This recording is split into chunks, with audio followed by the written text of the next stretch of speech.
ಈಗ ಕರಿಮೆಣಸು ಮತ್ತು ಪಪ್ಪಾಯನ ಒಂದು ಟೆಸ್ಟಲ್ಲಿ ಮಾಡಿದ್ವಿ. ಯಾವ ಥರ ಅಂದರೆ ಇದರಲ್ಲಿ ಏನಂದರೆ ತುಂಬ ಡಾರ್ಕ್ ಕಲರ್ ಬ್ಲ್ಯಾಕ್ ಕಲರ್ ಇರೋವೆಲ್ಲ ಪಪ್ಪಾಯ ಬೀಜ ಅಂತ ಆಯಿತು, ಇವೆಲ್ಲ ಕರಿಮೆಣಸು ಅಂತ ಆಯಿತು.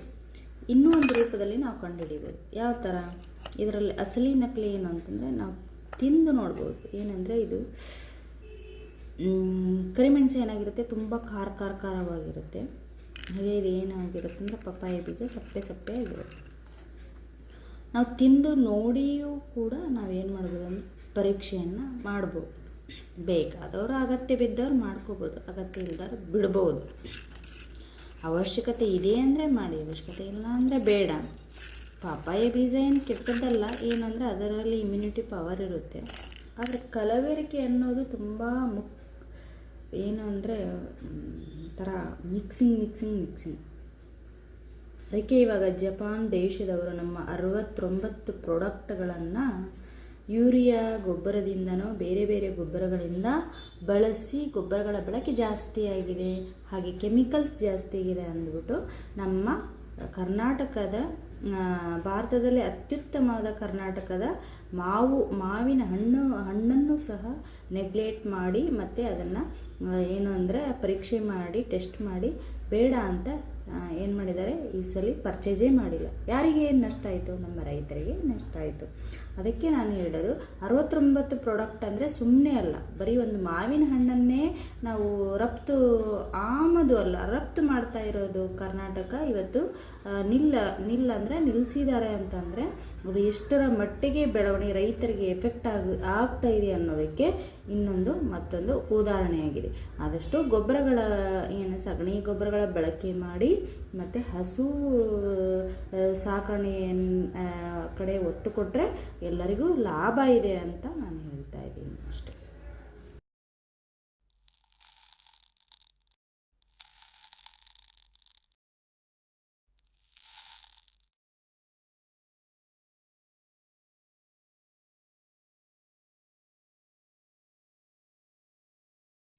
ಕರಿಮೆಣಸಿನಲ್ಲಿ ಪಪ್ಪಾಯ ಬೀಜಗಳ ಕಲಬೆರಕೆ ನಡೆಯುತ್ತಾ ಇದೆ. ಅಸಲಿ ಮೆಣಸು ಮತ್ತು ನಕಲಿ ಬೀಜಗಳನ್ನ ಗುರುತಿಸಲು ಈ ವಿಡಿಯೋ ಗಮನಿಸಿ. ನಿಮ್ಮ ಆರೋಗ್ಯದ ಬಗ್ಗೆ ಜಾಗರೂಕರಾಗಿರಿ.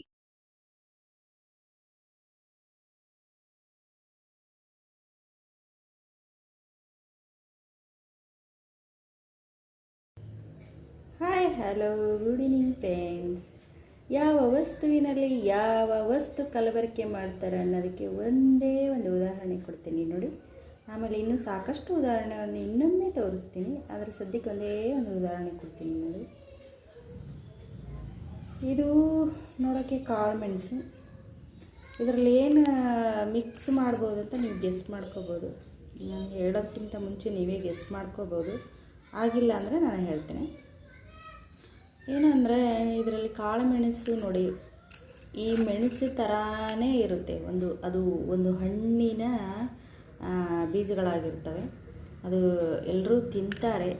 ಅದು ತಿನ್ನೋದ್ರಿಂದ ಗೊತ್ತಾಗುತ್ತೆ, ಅದು ತಿಂದವ್ರಿಗೂ ಗೊತ್ತಾಗುತ್ತೆ, ತಿಂದೇ ಇರೋರಿಗೂ ಗೊತ್ತಾಗುತ್ತೆ. ಏನಂತಂದರೆ ಈಗ ಪೆಪ್ಪರ್ ಪೌಡರು ನಾವು ಮಾಡ್ಕೊಂಡಿರ್ತೀವಲ್ಲ, ಅದು ಮಿಕ್ಸ್ ಆಗಿರಲ್ಲ ಅಂತ ಏನು ಗ್ಯಾರಂಟಿ. ಹಾಗೆಯೇ ಇದು ಪಪ್ಪಾಯ ಬೀಜದ ಥರನೇ ಏನಾಗಿರುತ್ತೆ, ಕರಿಮೆಣಸು ಕೂಡ ಆಗಿರುತ್ತೆ.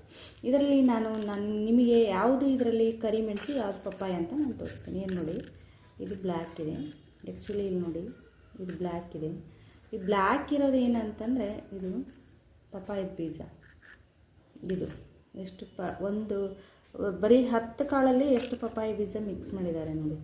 ಯಾಕಂದರೆ ಪಪ್ಪಾಯ ಬೀಜ ಕಡಿಮೆ ರೇಟಲ್ಲಿ ಸಿಗುತ್ತೆ. ಹಾಗಾಗಿ ನೋಡಿ, ಒಂದು ಜವಾರಿ ನೀವು ಪಪ್ಪಾಯನ್ನು ಹೆಚ್ಚಿಬಿಟ್ರೆ ಒಂದು 50 ಯಾಕೆ ಒಂದು 200ರಿಂದ 500ವರೆಗೂ ಬೀಜ ಸಿಗುತ್ತೆ ನೋಡಿ. ಇದು ಕಾಳು ಮೆಣಸು, ಓಕೆನಾ? ಇದು ಕಾಳು ಮೆಣಸು. ಇದರಲ್ಲಿ ಇನ್ನೂ ಒಂದೆರಡು ಸಿಗುತ್ತೆ, ತೊಂದರೆ ಇಲ್ಲ, ಸಿಗುತ್ತೆ ನೋಡಿ.